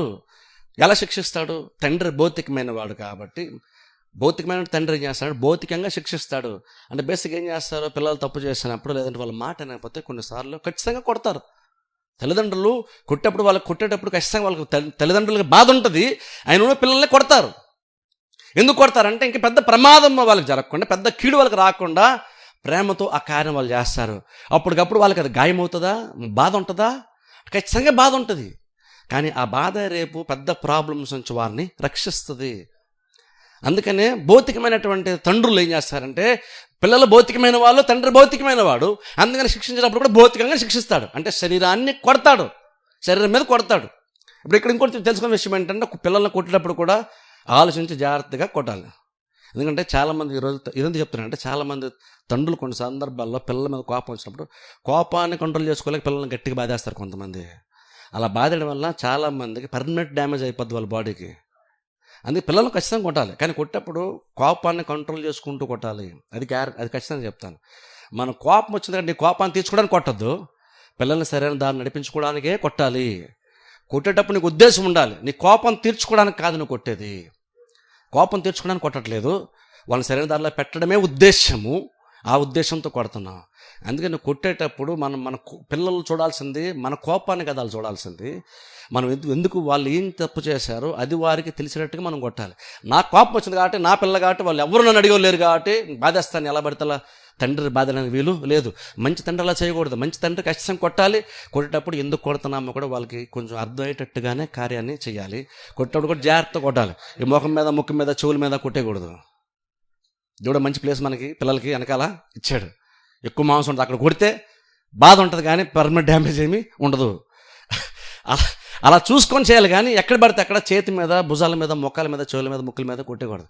ఎందుకంటే కొంతమంది అలా చేసి పిల్లలకి పర్మనెంట్గా చెవులు పోయినటువంటి వాళ్ళు చాలామంది, వినబడకుండా పోయిన వాళ్ళు అలా చాలామంది ఉన్నారు. కళ్ళు పోయి, పొలు రాలిపోయి ఇలా చాలామంది ఉన్నారు. అలా ఏంటంటే తండ్రులు ఏంటంటే శిక్షిస్తారు. ఎందుకు శిక్షిస్తారు అంటే ఒక మంచి ఉద్దేశంతో ఆ కార్యాన్ని చేస్తారు. వాళ్ళు భౌతికమైన వాళ్ళు కాబట్టి భౌతికంగా మాత్రమే చేయగలుగుతారు. అదే టైంలో ఇక్కడ పౌలు మాట్లాడుతుంటున్నాడు, అట్లయితే వాళ్ళందరికీ తెలియదు, భౌతికమైన వాళ్ళకి మనం లోబడుతున్నాం, భయభక్తులు చూపిస్తున్నాం. అట్లయితే ఆత్మలకు తండ్రైన వానికి, గమనించండి, మరి ఎక్కువగా లోబడి బ్రతకవలను కదా. చూసారా, ఆత్మలకు తండ్రి అయినటువంటి దేవునికి నువ్వు మరీ ఎక్కువగా నువ్వు లోబడి బ్రతకాలి కదా. తండ్రి కొట్టాడు, నువ్వు లోబడ్డావు, సెట్ అయ్యావు. ఇప్పుడు పెద్దలను మనందరూ తెలుసు, ఖచ్చితంగా మనల్ని చిన్నప్పుడు మన తల్లిదండ్రులు ఎప్పుడో ఒకటి ఖచ్చితంగా మనం కొట్టారు. మన జనరేషన్ అయితే కొట్టకుండా పెరగలేదు మనం. ఇప్పుడు జనరేషన్ వేరు. కానీ ఆ టైంలో అయితే ఖచ్చితంగా, మా జనరేషన్ అయితే ఖచ్చితంగా కొట్టకుండా దెబ్బ తినకుండా పెద్దలు అయితే అవ్వలేదు మనం ఖచ్చితంగా. అది చాలా వరకు మనకి మేలు కూడా చేసిన విషయం ఇప్పుడు గ్రహింపు వస్తుంది మనకి, అప్పుడు రాకపోవచ్చు. కానీ అప్పుడు బాధ అనిపించవచ్చు, తల్లిదండ్రులు శత్రులా చూడొచ్చేమో, కానీ ఇప్పుడు మనకు అర్థమవుతుంది అది మనకి చాలా మేలు చేసింది. వాళ్ళు అలా చేశారు కాబట్టి మనం చాలా విషయాలు ఇప్పుడు మంచి లక్షణాలు మనకి అబ్బాయి ఇప్పుడు అలా వాళ్ళు కొట్టినప్పుడు మనం లోబడ్డాం వాళ్ళకి. అప్పుడు అలాంటప్పుడు ఇక్కడ బైబిల్ పొలం అంటున్నాడు, అలాగ ఆత్మలకు తండ్రి అనేటువంటి వానికి అంటే దేవునికి మరి ఎక్కువగా నువ్వు లోబడాలి కదా. అంటే అర్థం ఏంటంటే తండ్రి కూడా శిక్షిస్తాడు. తండ్రి చెడ్డవాడు అయ్యి ఉండే ఆ మాత్రం శిక్ష చేస్తున్నప్పుడు మన పరలోక తండ్రి ఇంకా మంచివాడు కాబట్టి ఖచ్చితంగా ఆ తండ్రి మనల్ని కూడా శిక్షిస్తాడు. మంచివాడు కాబట్టి నేను వదిలేడు, ఏంటంటే ఫ్యూచర్ పాడైపోద్ది, అది ఆయన చూస్తూ ఉండలేడు కాబట్టి ఖచ్చితంగా నేను శిక్షిస్తాడు. కానీ ఆత్మలకు తండ్రి అనే దేవుడు అయినప్పుడు, దేవుడు ఆత్మలకు తండ్రి అయినప్పుడు దేవుడు ఎక్కడ శిక్షిస్తాడు మనల్ని? చాలామంది ఏం చెప్తారంటే ఇక్కడ పొరపాటు ఏంటంటే, ఓ వ్యక్తికి ఏదైనా యాక్సిడెంట్ అయితేనో చెయ్యో కాలు ఇరిగితేనే ఏం చెప్తారంటే దేవుడు శిక్షించాడని అంటారు. నేను అంటాను, దేవుడు భౌతికంగా శిక్షించడు. ఎందుకంటే దేవుడు నీ శరీరానికి తండ్రి కాదు, నీ ఆత్మకు తండ్రి. భౌతికమైన దానికి తండ్రి ఉన్నాడు, ఆయన చూసుకుంటాడు అది. కానీ దేవుడు ఎప్పుడు కూడా వ్యక్తి చేతిలో కాళ్ళు ఎర్రగొట్టి అవ్వదు. దేవుని మాటను వినలేదు కాబట్టి బహుశా నువ్వు చెయ్యి ఎరుగుంటుంది, నీకు లేదు కాళ్ళు ఎరుగుంటుంది, లేదా ఇంకేదో జరుగుంటుంది. కానీ దాన్ని దేవుడు చేసాడు అనకండి. ఎందుకంటే బైబిల్లో పౌలు చెప్తున్నాడు, మన దేవుడు ఆత్మలకు తండ్రి, ఆత్మలో మనం శిక్షిస్తాడు. భౌతికమైన తండ్రి భౌతికంగా శిక్షిస్తాడు, ఆత్మలకు తండ్రి ఆత్మలో మనం శిక్షిస్తాడు. ఇప్పుడు ఇది కూడా భౌతికంగా శిక్షిస్తే అంత బాధ భవిష్యత్తు ఉంటుందో ఆత్మలో అంతే బాధ ఉంటుంది. మీకు తెలుసా? ఆత్మలో అంతే బాధ ఉంటుంది. ఇది ఆత్మకు శిక్ష కాబట్టి పెద్ద బాధ ఉంటుందని మీరు అనుకుంటారేమో, ఖచ్చితంగా బాధ ఉంటుంది ఇది కూడా. కాకపోతే ఇది శరీరానికి కలిగే బాధ కాదు, ఆత్మకు కలిగేటువంటి బాధ.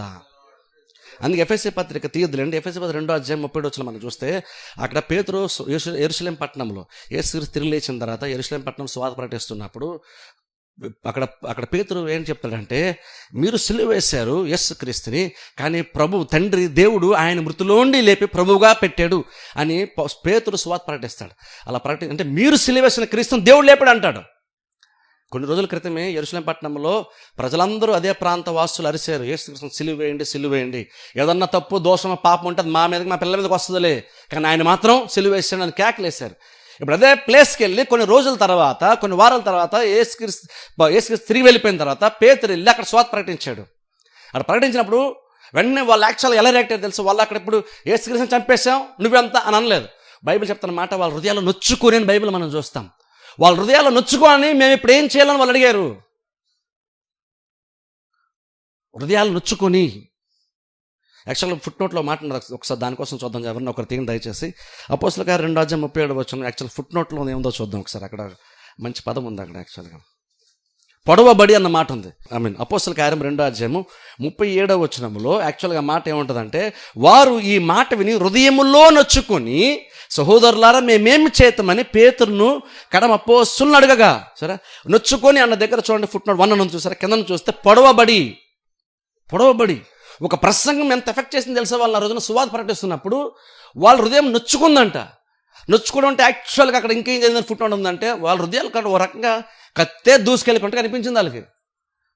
దీన్ని బట్టి ఏదో బ్యాడ్ న్యూస్ వాళ్ళు వింటూ వచ్చినటువంటిది కాదు, స్వార్థ వింటూ వచ్చింది. అది ఎవరు పాస్ట్ గారు వాళ్ళని కఠినంగా తిడతంటే వచ్చిన మా హృదయం గుచ్చుకుందండి, నొచ్చుకుందండి, మాకు కత్తి దూసుకెళ్ళిపోయిందండి అని చెప్పడం కాదు, సువార్త చెప్తుంటే. సువార్త అంటే మంచి వార్త.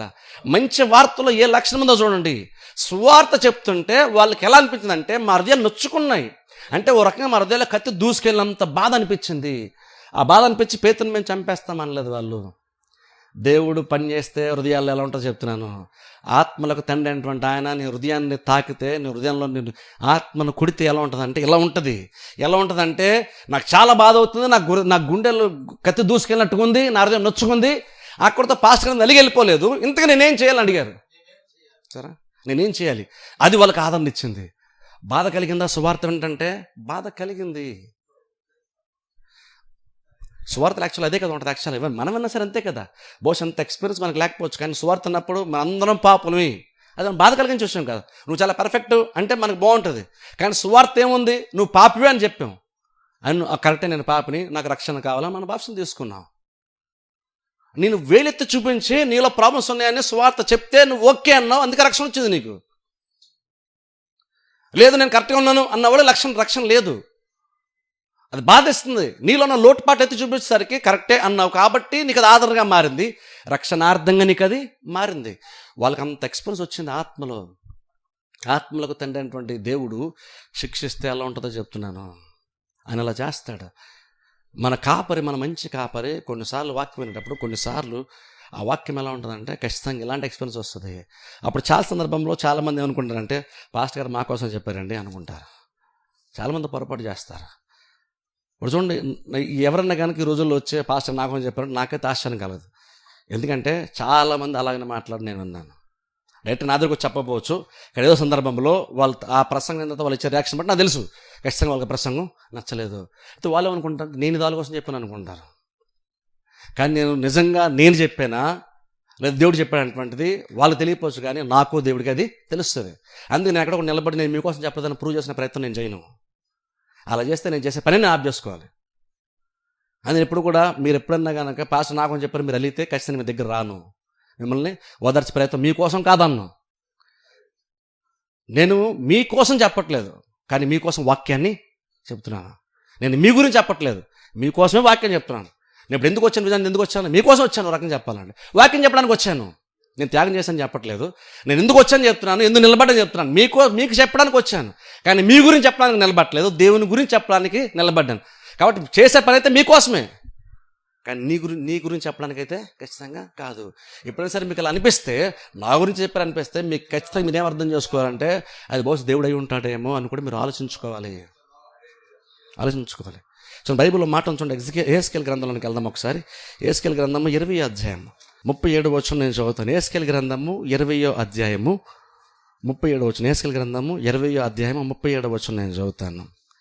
ఇక్కడ చూడండి, దేవుడు చెప్తున్నాడు, చేతికర్ర క్రింద మిమ్మును దాటించి నిబంధనకు లోపరిచాను. చేతికర్ర కింద మిమ్మును దాటించి నిబంధనకు లోపరిచాను. ఇక్కడ కూడా దేవుడు ఈ కాపరి యొక్క లాంగ్వేజ్లోనే మాట్లాడుతుండే. ఇక్కడ అంటే కాపరి యాక్చువల్గా కొన్ని సందర్భాలు ఆ కర్రతో ఏం చేస్తాడంటే, చేతికర్ర అంటే అదే బేసిక్ దండం. దాంతో కొన్నిసార్లు గొర్రెలను బహుశా మందలోనికి తిరిగి దొడ్లోని తెచ్చేటప్పుడు కాపరి కూడా ఏం చేస్తాడంటే ప్రతి గొర్రెనంట తన కర్ర కింద నుంచి నడిపిస్తాడట. అంటే ఎందుకు నడిపిస్తాడంటే ఫస్ట్ ఆఫ్ ఆల్ అక్కడ ఏంటంటే గొర్రెలు ఎన్ని ఉన్నాయి కౌంట్ చేయడానికి ఒక రీజన్ అవుతుంది.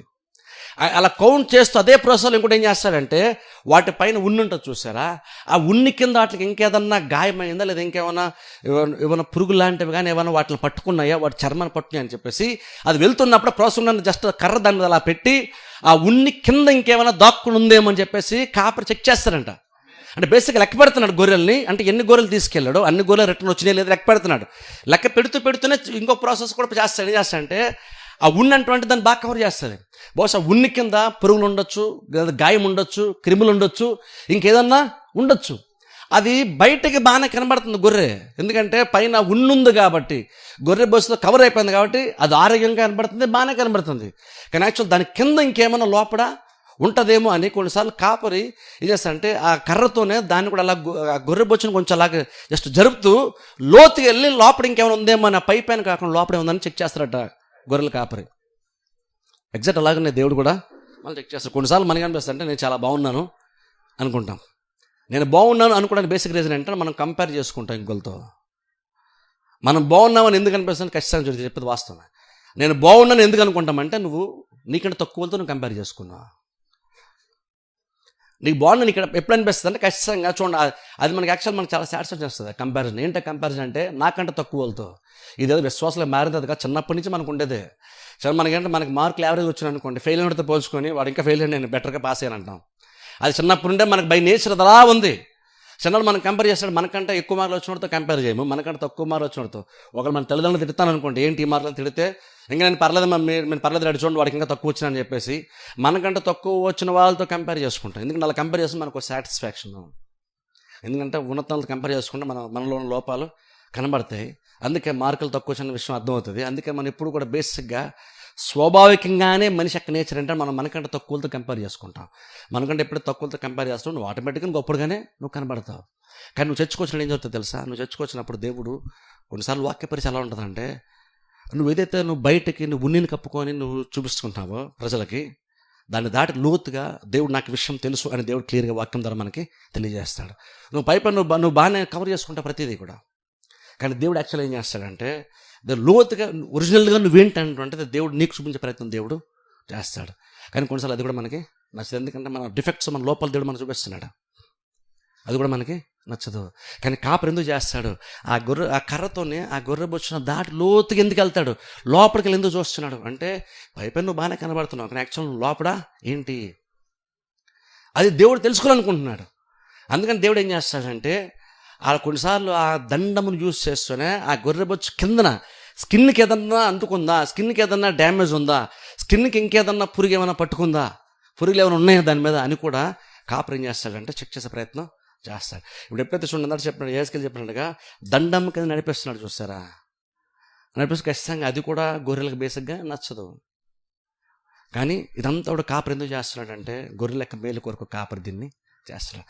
అలాగే వాక్య పరిచయం దేవుడు ఎందుకు చేస్తాడు యాక్చువల్గా ఏంటంటే కొన్నిసార్లు ఏంటంటే యాక్చువల్ ఇంకా నిజాయితీగా ఒప్పుకోవాలంటే కొన్నిసార్లు మనకు కూడా తెలియదు, మనలో ఏం లోపల మనకు కూడా చాలా సందర్భాల్లో తెలియదు. ఎందుకంటే అంతసేపు మనం మనకంటే తక్కువలతో పోల్చుకున్నాం కాబట్టి మనకి ఎదుటి వాళ్ళ డిఫెక్ట్స్ కనబడి ఈజీగా మనలో ఉన్న డిఫెక్ట్స్ మనకి యాక్చువల్గా కనబడవు. ఇది చెప్పిన చూసారా, ఇది విశ్వాసంగా మారిన తర్వాత కాదు, చిన్నప్పటి నుండి స్వాభావికంగా ఉండేది. మీరు ఇలా కంపేర్ చేసుకున్నాక మీరు చెడ్డలని చెప్పట్లేదు. బేసిక్గా మనిషి అనేవాడు అలాగనే చిన్నప్పటి నుంచి అలాగనే వస్తాం మనం. అది మనిషి యొక్క స్వభావంలో భాగం. అది అలాగే మనకంటే తక్కువతో మనం కంపేర్ చేసుకుంటాం.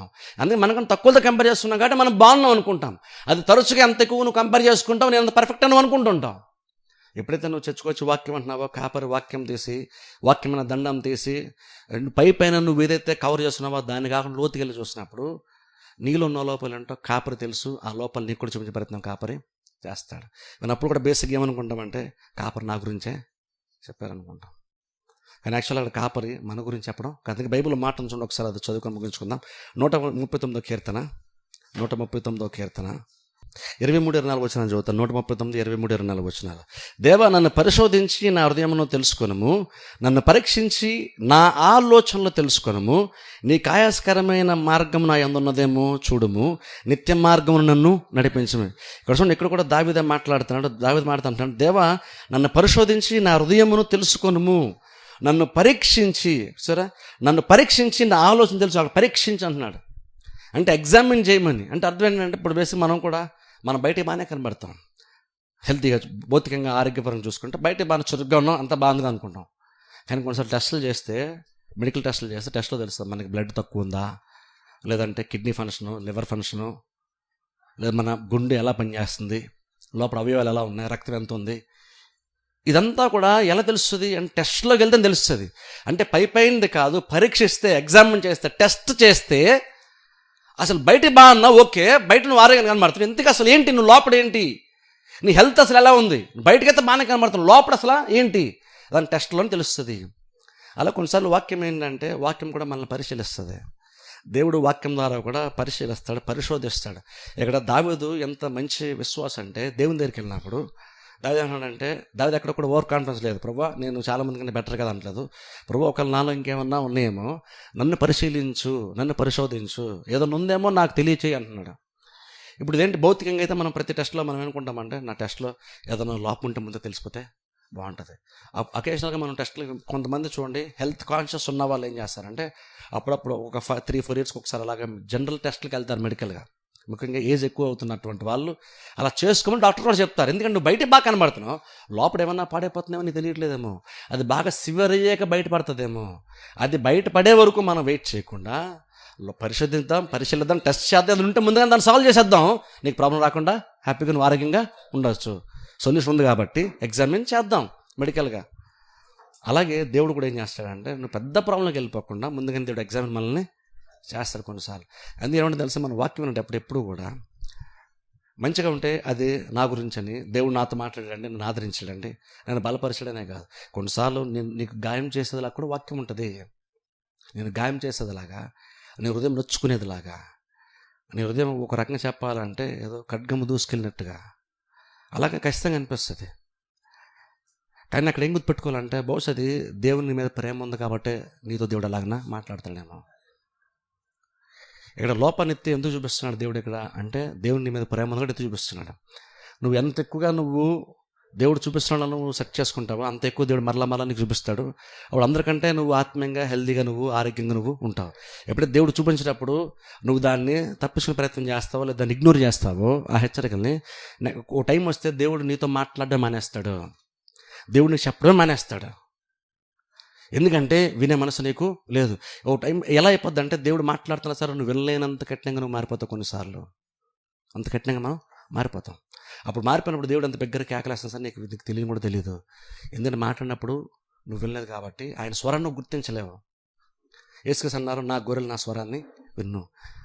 దేవుడు మాట్లాడుతున్నప్పుడు అది మంచి అయితే దేవుడు నాతో మాట్లాడాలని, అది కొంచెం కఠినంగా ఇప్పుడు ఈరోజు నేను మాట్లాడితే కొంచెం కఠినంగా వచ్చాను అనుకున్నా, హెచ్చరికల్లాగా లేదా విధేయత లోబడ్డ ఇలాంటివి వచ్చినప్పుడు పాస్టర్ మా గురించి చెప్పేశారండి అనుకుంటే అర్థం ఏంటంటే బహుశా దేవుడు నిన్ను కొన్ని కఠినమైన మాటల ద్వారా నేను ఆదరించే ప్రయత్నం చేస్తున్నాడు. కాకపోతే నీకు అర్థం కాలేదు. అది ఏమన్నా పాస్టర్ గారు మా కోసం చెప్తున్నారండి, మా గురించి ఎవరో చెప్పేసి ఉంటారు అందుకే ఇలా మాట్లాడుతున్నారండి, లేదా పాస్టర్కి ఏదో తెలిసి ఉంటుంది అందుకే ఇలా మాట్లాడుతున్నారండి అంటారు. ఎప్పుడు అలా అన్నావో బేసిక్ అర్థం ఏంటంటే దేవుడు నిన్ను ఆదరించే ప్రయత్నం చేస్తాడు. ఇది దండమై ఉండొచ్చు ఖచ్చితంగా, ఎందుకంటే వింటున్నప్పుడు నీకు నచ్చదు, విన్నప్పుడు బాగోదు. యాక్చువల్గా క్వశ్చన్ తెలుసా, ఫిజికల్గా భౌతికంగా చెప్పాలంటే మీకు నచ్చింది నాకు చెప్పడం యాక్చువల్గా ఇష్టం ఉండదు, కానీ నేను ప్రిపరేషన్లో ప్రాసెస్లో కొన్నిసార్లు అలాంటి విషయాలు చెప్పాల్సి వస్తుంది. అది అందుకని ఎవరో ఒకరి కోసం నేను ప్రసంగాలు డిజైన్ చేసుకొని వీళ్ళ గురించి ఇచ్చేద్దాం గట్టిగా. నా దేశం ఇప్పుడు ఒక ప్రసంగం నేనైతే చేసింది లేదు అలాగా, నాకు అలా ఇష్టం కూడా ఉండదు. మనుషులు బేసిక్గా బాధపడడం బేసిక్గా నాకు ఇష్టం ఉండదు, తెలిసి చేయడం బేసిక్గా నాకు ఇష్టం ఉండదు. మీకు కూడా మంచిగా వాక్యం చెప్పండి నేను ఇష్టపడతాను, మీకు వినసొంపుగా ఉండేది మీకు మంచిగా ఉండేది చేయడానికి ఇష్టపడతాను. కానీ వాక్య పరిచయం ప్రతిసారి అలా ఉండదు.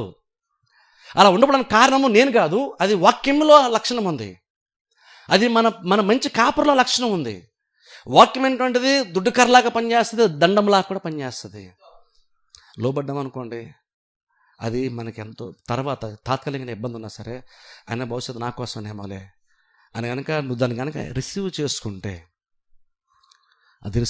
నీకు అది యాక్చువల్గా నీకు ఆదరణని ఇస్తుంది. అందుకని చూడండి ఇది చాలా చాలా ఇంపార్టెంట్. ఏదంటే వాక్యం ఎలా అర్థం చేసుకుని చాలా ఇంపార్టెంట్. అందుకని చూడండి ఎప్పుడైతే సరే వాక్యం మీద కొంచెం డౌట్ వచ్చి పాస్టర్ మా కోసం చెప్పారన్నప్పుడు నేను ఇంకా వాళ్ళకి ఎక్స్ప్లెయిన్ చేయడానికి కూడా నా దగ్గర ఏముండదు. ఇది బేసిక్గా నేను లైఫ్ లాంగ్ చేయాల్సింది వాక్య పరిచర్య, ఇది నేను చేస్తాను. అప్పుడు దీన్ని మీరు డౌట్ పడినప్పుడు ఇక నేను చెప్పడానికి నా దగ్గర యాక్చువల్ ఇంకేమీ లేదు. ఇంకా వేరేది ఏదైనా చెప్తే దాని గురించి నేను కూర్చొని మాడతాను, మీతో గంటైనా మాడతాను నేను. కానీ దీని గురించి మాడాల్సి వస్తే ఎక్కడైతే యాక్చువల్ నేను మనుషుల కోసం నేను రాజీపడడానికి వీలు లేదు. జస్ట్ నాకు ఇబ్బంది పడ్డావు కాబట్టి చెప్పి నేను సారీ చెప్పడానికి వీలు లేదు. నేను సారీ చెప్తే నేను తప్పు చేసి అవుతాను, నీకోసం కాదండి. దేవుడు బహుశా నా ద్వారా నీతో మాడితే నీకోసం కాదు నేను ఎలా అంటాను. అప్పుడు అలా నీకోసం కాదని అంటాను నేనేమన్నా మధ్యలో. అందుకనే వాక్య పరిచయానికి ఒకసారి బేసిక్గా నేను రాజీపడడానికి ఇష్టపడను. అలాగే వెళ్ళి వాక్యం నా కోసం చెప్పారు పాస్టర్ అన్నప్పుడు వెళ్ళి మీకోసం కాదులేండి అని చెప్పి వాళ్ళని ఏదో ఓదార్చి ప్రయత్నం నేను చేయను. ఎందుకంటే యాక్చువల్లీ అలా చేస్తే నేను తప్పు చేసిన అవుతాను. యాక్చువల్గా అల్టిమేట్ ఏంటంటే వాక్యం పరిచయం అల్టిమేట్. ఇందులో ఏంటంటే అది మీకోసం కాదని నేను చెప్పడానికి లేదు. నేను ఏదైనా మీకు మేలు చేయగలిగేది ఏదైనా ఉంటే అది వాక్యం ద్వారా ఉంటుంది. వాక్యమే మీరు కాదన్న తర్వాత ఇంకా నా దగ్గర అదనంగా వాక్యానికంటే గొప్పది ఇంకోటి వేరేది ఏది మిమ్మల్ని ఆదరించిన నా దగ్గర అయితే ఇంకేది లేదు. బహుశా వేరే పాటలు దగ్గర ఏదో ఉంటుందో నాకు తెలియదు, ఉంటాడికి వెళ్ళచ్చు. కానీ నా దగ్గర అయితే శ్రేష్టం ఉండేది వాక్యమే, అది దేవుడు ఇచ్చింది, దేవుని యొక్క వాక్యము. ఇప్పుడు దీన్నే మీరు సస్పెక్ట్ పెడితే, దీన్ని మీరు డౌట్ పెడితే, దీని మీద నేను చెప్పినప్పుడు వాక్యం నాకు చెప్పారన్నప్పుడు నా దగ్గర చెప్పడానికి యాక్చువల్ ఇంకేమీ ఉండదు. అందుకని బేసిక్గా అలా చెప్పడం నేను కవర్ చేయడానికి కూడా నేను ట్రై చేయను, వాళ్ళ దగ్గరికి వెళ్ళి వాళ్ళ కన్వర్షన్ కూడా ట్రై చేయను. ఎందుకంటే నేను కట్టమైన వాడిని అని కాదు, నాకు విశ్వాసాలకు వాల్యూ తెలియదని కాదు. చాలామంది భౌతికంగా ఆలోచిస్తే అనిపిస్తుంది, లోతుగా ఆలోచిస్తే నేను ఎందుకు వెళ్ళలేదన్నది అర్థమవుతుంది. ఎందుకు ఇలా చెప్పినా లోతుగా అయితే అర్థమవుతుంది. పైన ఎమోషనల్గా మీరు ఆలోచించుకోండి, మీకు నేను చెప్పేది అర్థమే కాదు, కానీ లోతుగా ఆలోచిస్తున్న విషయాలు అర్థమవుతాయి. ఎందుకంటే అల్టిమేట్గా దేవుడు కూడా మీతో డీల్ చేసేది వాక్యం ద్వారానే. ఆ వాక్యం కొన్నిసార్లు మీకు ఇబ్బంది పెట్టచ్చు, కొంచెం కఠినంగా ఉండొచ్చు, కానీ దావీదు అంటున్నాడు అది ఇబ్బంది లాంటి ఎక్స్పీరియన్స్ వచ్చు, కానీ అది చివరి ఆదరణ యాక్చువల్గా ఇస్తుంది. ఆదరణ ఇవ్వడం కోసమే ఈ చిన్న ఇబ్బంది. ఇంజక్షన్ ఇచ్చినప్పుడు మనకి నొప్పి వస్తుంది, గుచ్చుకుంటుంది, నొప్పి వస్తుంది. టాబ్లెట్ వేసుకున్నప్పుడు నోరు చేదుగా ఉంటుంది కాబట్టి మనకి కొంచెం అసౌకర్యంగా ఉంటుంది, కానీ ఇంకనూ మనకు వాడాలని మనకి తెలిసి, ఎందుకంటే అది లాంగ్ రన్లో మేలు చేస్తుంది. అలాగే వాక్య పరిచయం అంతే, దాన్ని అలవాటు చేసుకోవాలి. అంటే అర్థం ఏంటంటే నెక్స్ట్ ఎక్కువ నుండి మీరు ఈరోజు వాక్యం విన్నాం కాబట్టి ఎక్కువ మీరు చర్చకొచ్చినప్పుడు ఏదో టైంలో దేవుడు ఖచ్చితంగా మీరు దాన్ని పరిశీలిస్తాడు. ఏదో ఇంకో రకంగా భౌతికంగా చెప్పాలంటే మరి పదం కొంచెం కఠినంగా ఉంటుంది, కానీ దేవుడు ఖచ్చితంగా మిమ్మల్ని కలుగుతాడని చెప్పచ్చు. ఖచ్చితంగా మిమ్మల్ని డిస్టర్బ్ చేస్తాడు దేవుడు ఖచ్చితంగా. అలాగని పాస్టర్ గారు ఏదో చెప్పారని అనుకుంటే మీరు పొరపాటు చేస్తారు. అప్పుడు వాక్యం వల్ల మీకు ఆదరణ ఉండదు. కానీ వాక్యం దేవుడు ఇచ్చేది, ఇంత శ్రేష్టమైన వాక్యం దేవుడు ఎందుకు ఇస్తున్నాడు? ఎందుకని దావీదు నీ దుడ్డు కర్ర నీ దండం నన్ను ఆదరిస్తుంది అన్నాడు. ఒకసారి ఆలోచించాడు. గాఢంధకారములో దుడ్డు కర్ర దండం నన్ను ఆదరిస్తుంది అన్నాడు. నీ వాక్యము నన్ను సరిచేస్తుంది అని కూడా అనలేదు, నీ వాక్యం నన్ను ఆదరిస్తుంది. సరే అంటే బేసిక్ అర్థం ఏంటంటే ఈ దండించేటువంటి ప్రాసెస్లో కూడా ఆదరణ ఉంది. అయితే అంతవరకు నువ్వు దాన్ని ఎలా రిసీవ్ చేసుకుంటే నీకు తర్వాత ఆదరణ అన్న విషయం నీకు అర్థమవుతుంది. ఇది నా ఆదరణ కొరకే నీకు తర్వాత అర్థమవుతుంది. డాక్టర్ నీ మెడిసిన్స్ రాశాడని చెప్పేసి మనం డాక్టర్ మీద కొనుక్కుంటే కుదరదు. అని ఎందుకు రాశాడంటే నీకు అంత ట్రీట్మెంట్ నీకు అవసరం, అంత ట్యాబ్లెట్స్ నీకు అవసరం, నీకు అంత కోర్స్ అవసరం.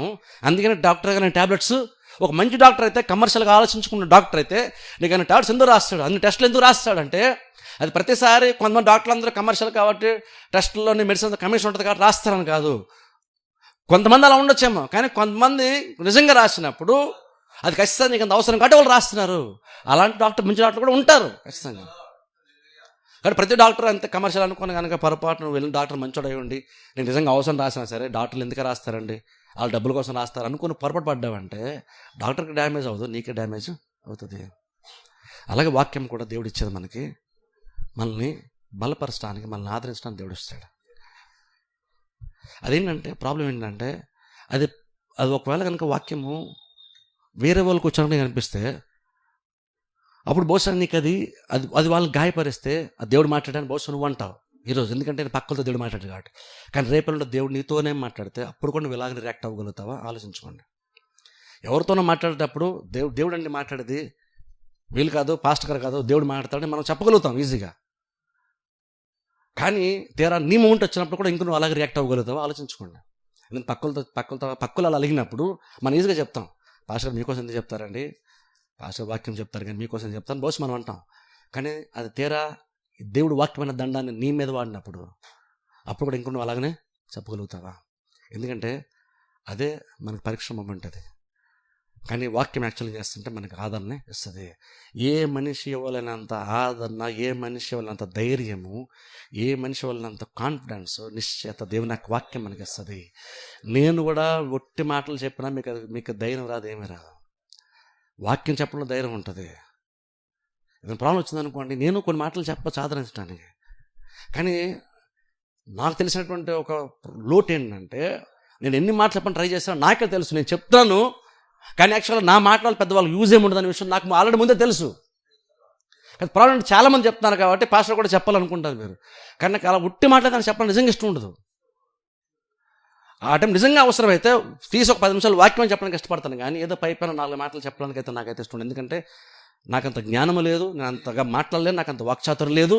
నా ఉట్టి మాటలు యాక్చువల్గా మీకు ధైర్యాన్ని, కాన్ఫిడెన్స్, ప్రేరేపణ ఏదో అవ్వదు. నేను నా ఒట్టి మాటలు 10 నిమిషాలు మాట్లాడే బదులు 3 నిమిషాలు వాక్యం చేసి మాడితే ఆ మాటలు ఎవరు ప్రపంచంలో నీకు ఎవరు ఇవ్వలేనంత ధైర్యం, ఆదరణ వాక్యం మనకి ఇస్తుంది. అందుకని వాక్యం మీద ఆశ పెట్టుకోండి. వాక్యం చేయలేదంటే ఏం లేదు. కొన్ని సందర్భాల్లో చీకటి ఉన్నప్పుడు, ఇబ్బంది ఉన్నప్పుడు నీకు అవసరం ఒకటే వాక్యము.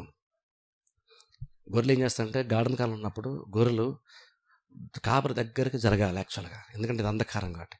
అలా కాపరి కూడా ఏం ఎక్స్పెక్ట్ చేస్తాడంటే ఇది చీకటి కాబట్టి నువ్వు నాకు దగ్గరగా జరగాలని కాపరి కూడా దగ్గర లెక్కన ప్రయత్నం చేస్తాడు. అలాగే నీకు ప్రాబ్లమ్స్ ఉన్నప్పుడు, నీకు ఇబ్బంది ఉన్నప్పుడు కూడా నువ్వు దేవునికి అంత దగ్గరగా జరుగుతావో నీకు అంత ఆదరణ వస్తుంది. అందుకే ప్రాబ్లమ్స్ వచ్చినప్పుడు దూరంగా వెళ్ళిపోద్దు, దగ్గర జరగండి.